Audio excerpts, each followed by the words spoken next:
That's DNB Beat by DJ Clock. Phonix, you familiar with this? Yeah. What's your view on this one? Do you think Clock is finally back again, or what's going on? Yeah, I can say he's back, ne?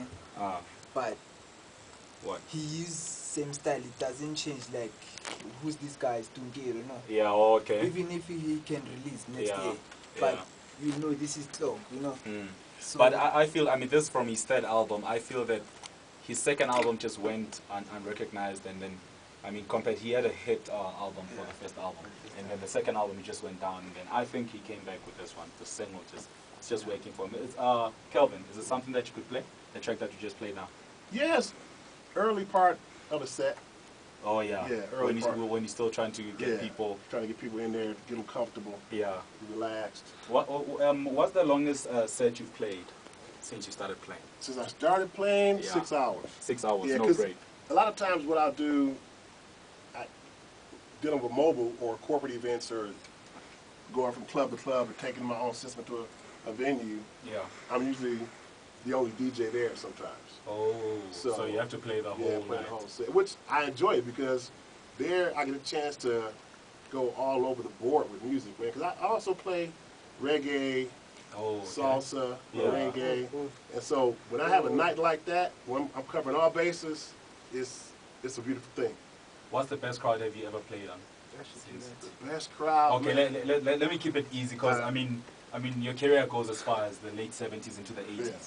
So say between 80, 85, 85, 90, and then the 90s, and then the last decade. Yeah. So 80, 85. 80, 85 was, I was doing actually a corporate event. Okay. And like I said, that was a situation where they only wanted reggae. Yeah. And that, Yeah. and to me, any music that's coming from the soul Mm. and really get people out there dancing, Yeah. that's good music to me. Okay. It's something that I can feel that I don't even, a lot of times like the Latin music, I don't speak Latin. And you don't even know what the song is Right, saying. but I can feel it within me. So I just drop it. Ah, that's tight. So that was really the best one. And then Around 85, that time. 85, 90. 85, 90. Like I said, again, dealing with a lot of music. It was a high school prom. Okay. And it was one of the largest schools, like 500 kids. Oh. And it was just a good feeling because they, you know, I was an older guy. Yeah. What does he know about our music? And once they came in, it was hard to get them to leave at the end of the night. Keepers. Yeah, so that was like I said, high school prom.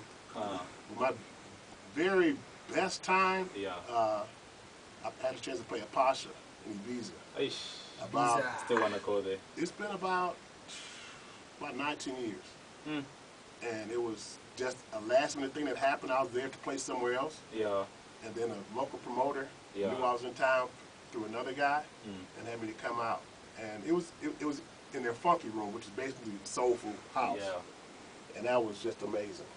Can you, Kelvin, in just a minute, give us like the shortest history of how, like where house started? Like I'm talking from, let's say like the first 2 weekends where house music was being played, and the music that was played was being labeled as house music. Oh man. Just and the place, Oh, Chicago. Chicago, which town? Chicago, Michigan. Chicago, Illinois, the warehouse. The warehouse. And that's how Yeah. it got the name house music. They didn't know what it was. Yeah. It was just music that the DJ was playing, and they was like, wow, what is this? You know, people, as they were leaving, you know, because you hear Frankie Knuckles, Yeah. or Larry Heard, you know, Larry Levan. You know, and I want this music that I heard Frankie play over the warehouse. Yeah. So they had to actually create a section in the record store labeled house music. And that was in Chicago. The warehouse. Yeah, at the warehouse. We actually have it's a show that I present Mhm. on Saturday evenings, like I was saying earlier on. We named it the warehouse. Okay. And how we structured the show is that for the first hour we have the basement sessions where we play the deep tracks and just the breaking through tracks, the deep, soulful vocal, Right. and then the second hour we just go upbeat, not necessarily commercial, Right. but just upbeat. Right. That's like the main flow of the warehouse. Right, So okay. that's how we've structured everything. But Okay. yeah, it was because of that. So I just wanted to clear that off, because a lot of people don't know the history of house. They actually think that Europe originate, like No. they are the originators of house. No, the thing with house, it, like I said, started in Chicago. Yeah. A lot of people think it started in New York, and it didn't. It started Chicago, in the Chicago. house. Yeah, because Frankie Knuckles and a couple other DJs Yeah. in Chicago took it back to New York, and they played it there. Mm. And like same thing, a lot of people are misinformed about techno. Yeah. Techno started in Detroit. Mm. You know, it didn't start in Europe. It didn't start in Germany.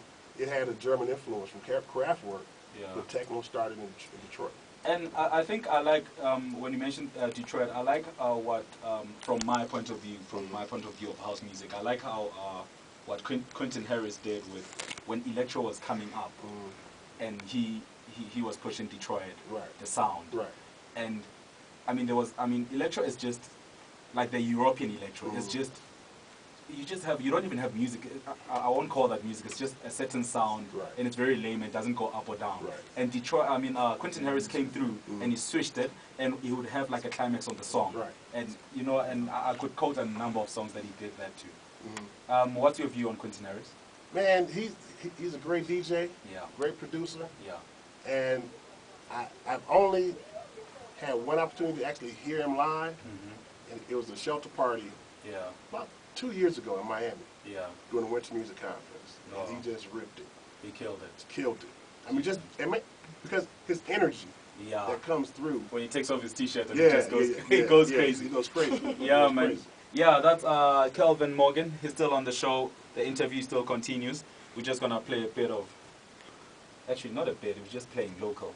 We're killing local. I'm with my station manager, so I know I'm not getting fired for this. Breaking all the codes of Icasa. You know Black Coffee, right? Oh yeah. Oh yeah. Okay, let's drop them.